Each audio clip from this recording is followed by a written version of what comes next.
Bharat Iran యొక్క సాంప్రదాయం ఒక 4000 సంవత్సరాల క్రితంకి వెళ్తే రెండు ఒకటే. ఆ రోజు భారతీయులు కావచ్చు, ఇరానీయులు కావచ్చు, అందరూ కూడా ఒకే రకమైనటువంటి సంస్కృతిని పాటించేవాళ్ళు. ముఖ్యంగా దేవతారాధన, విగ్రహారాధన, అలాగే కనిపించేటటువంటి దైవత్వం అగ్ని, వాయువు, సూర్యుడు, నీరు, భూమి, వీటిని పూజించేటటువంటి పద్ధతి ఇరాన్లో కూడా ఎందుకు ఉండేది అంటే, మన దేశం నుంచి అంటే ఇక్కడ అనేక రాజ్యాల నుంచి కొంతమంది ప్రజలు అటు వెళ్ళిపోయారు. రెండు వర్గాలుగా విడిపోయి అటు ఒక వర్గం వెళ్ళిపోయింది. అక్కడ వాళ్ళు జెరోస్త్రియన్లుగా అలాగే పార్సీలుగా బలపడ్డారు.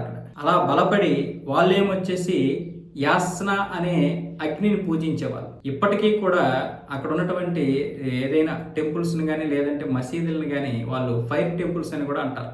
అయితే అక్కడ జరిగినటువంటి పరిణామం 4000 సంవత్సరాల క్రితం ఇస్లాం లేదు, క్రిస్టియానిటీ కూడా లేదు.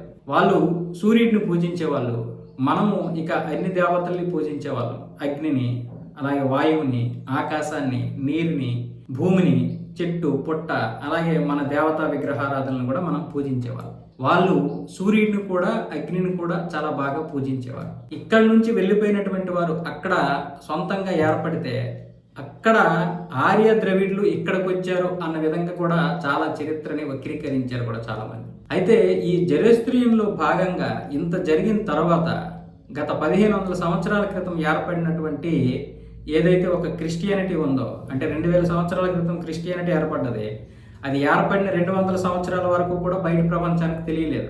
ఆ తర్వాత దాన్ని వాళ్ళ యొక్క స్వార్థం కోసం బయటికి తీశారు. ఆ తర్వాత వాళ్ళు ఒకరిని నియమించుకున్నారు. అతనే మహమ్మద్ ప్రవక్త అనుకుంటా. ఆయన నియమించుకుంటే ఆయన సొంతంగా ఒక మతాన్ని క్రియేట్ చేసుకున్నాడు, అదే ఇస్లాం. ఆయనకి అల్లా కనిపిస్తున్నాడని ఏదేదో మొత్తానికి చేసి అక్కడ ఇస్లాం ఏర్పడింది సౌదీ అరేబియాలో. ఇస్లాం ఏర్పడిన 20 సంవత్సరాల్లోనే అటు టర్కీ, జోర్డాను, ఇరాకు, ఇరాను ఇవన్నీ కూడా మొత్తం మార్చేశారు. వాళ్ళు ఏర్పడిన 20-30 సంవత్సరాల్లోనే చంపు లేదా చావు, మతం మారు లేదా చావు, చనిపో లేదా మతం మారు, ఏదో ఒకటి మొత్తానికి భయపెట్టి బ్రతిమలాడి ఏది మొత్తానికి చేసి బాగా తొందరగా ఇస్లాంని ప్రాబల్యం చేసేసారు. కానీ ఎప్పుడైతే భారతదేశం వరకు వచ్చారో అక్కడ వాళ్ళకి అడ్డు కట్టబడింది. మన పాకిస్తాన్ అండి, ఇప్పుడంటే విడిపోయంగానే అప్పుడు పాకిస్తాన్, దానికంటే ముందు ఆఫ్ఘనిస్తాన్ వరకు వాళ్ళు రాగలిగారు, కానీ అక్కడి నుంచి రాలేకపోయారు. అంటే ఇప్పుడు పాకిస్తాన్ ఏదైతే ఉందో పాకిస్తాన్ అవతల నుంచి రాలేకపోయారు అవతల వరకు. ఇక్కడ లోపలికి రావడానికి అంటే ఆఫ్ఘనిస్తాన్ సగానికి రావడానికి కూడా వాళ్ళకి మన రాజులు అడ్డుకట్ట వేశారు. ముస్లింలందరినీ కూడా తుత్తీనీలుగా పరిగెట్టించారు. వాళ్ళ యొక్క తుత్తీనీలు పగలగొట్టి మరి పరిగెట్టించిన మన రాజుల్ని ఇలా బలంతో మనం ఎదుర్కోలేమని మనల్ని నమ్మించి మోసం చేసి మన జీవితాల్లోకి వచ్చేసారు. మన దేశంలోకి వాళ్ళు ఎప్పుడు చొరబడ్డారు అంటే, వాళ్ళు 5వ శతాబ్దంలో 6వ శతాబ్దంలో ఏర్పడ్డారు. 7వ శతాబ్దం చివరికి, అంటే వాళ్ళు ఏర్పడిన 200 సంవత్సరాలు 180 సంవత్సరాల తర్వాత భారత గడ్డ మీదకి రావడం జరిగింది. ఆ తర్వాత జరిగిన పరిణామాలు మనందరికీ తెలిసినవే. గత 1000 సంవత్సరాలుగా మన దేశాన్ని ఏ విధంగా కబలించారో, మన దేవాలయ వ్యవస్థల్ని ఏ విధంగా నాశనం చేసి అక్కడ ఉన్నటువంటి ధనాన్ని కొల్లగొట్టి తీసుకొని వెళ్ళిపోయారో, ఇప్పటికీ కూడా 45,000 దేవాలయాలు కూలగొట్టి మసీదులు నిర్మించారు కదా, అవి ఇంకా అలాగే ఉన్నాయి సజీవంగా. అలాంటి సంస్కృతిని వీళ్ళు ఎంకరేజ్ చేశారు. ఆ విధంగా భారతదేశాన్ని నాశనం చేయాలని చూసినా సరే భారతదేశం యొక్క సంస్కృతి ఇప్పటికే అలాగే ఉంది.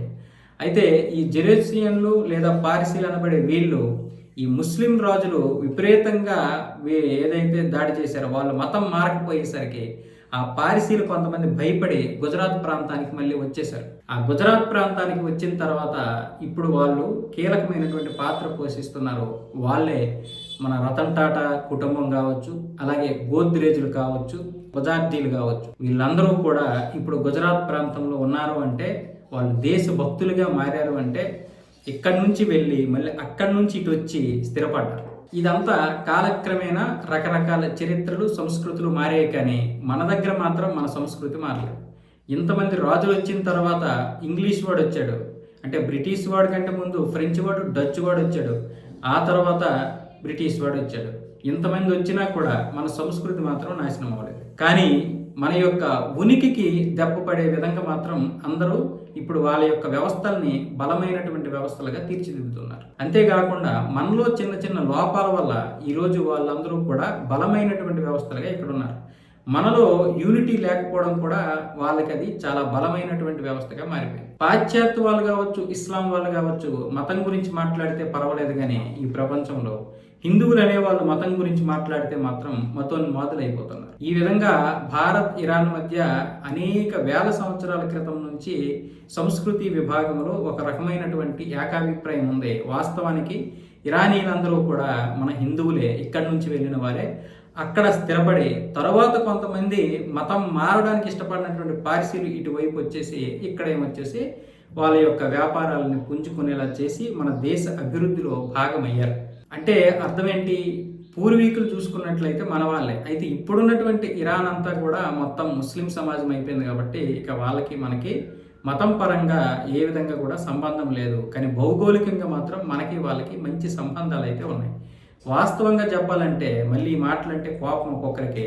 సౌదీ అరేబియాలో కూడా ఇప్పటికీ చూసుకున్నట్లయితే మీరు ముస్లిమ్స్ అందరూ కూడా మన యొక్క బ్రాహ్మణులు ఏ విధంగా అయితే పంచెలు కట్టుకొని వెళ్తారో అలాగే వెళ్తారు.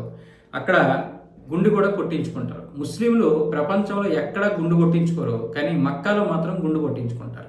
అక్కడ వాతావరణం చూసినా సరే ఒక బ్రాహ్మణుల యొక్క వాతావరణం లాగే ఉంటుంది. జంజి ఉండదు, కానీ అంతా అదే సిద్ధాంతం ఉంటుంది. మరి ఇక్కడికి వచ్చితే మాత్రం వీళ్ళు గుండు కొట్టించుకోవడానికి మళ్ళీ వ్యతిరేకం. ఇది అందరూ బయట ప్రపంచానికి తెలిసినటువంటిది. చరిత్ర లోపలికి వెళ్తే చాలా నిజాలు ఉంటాయి.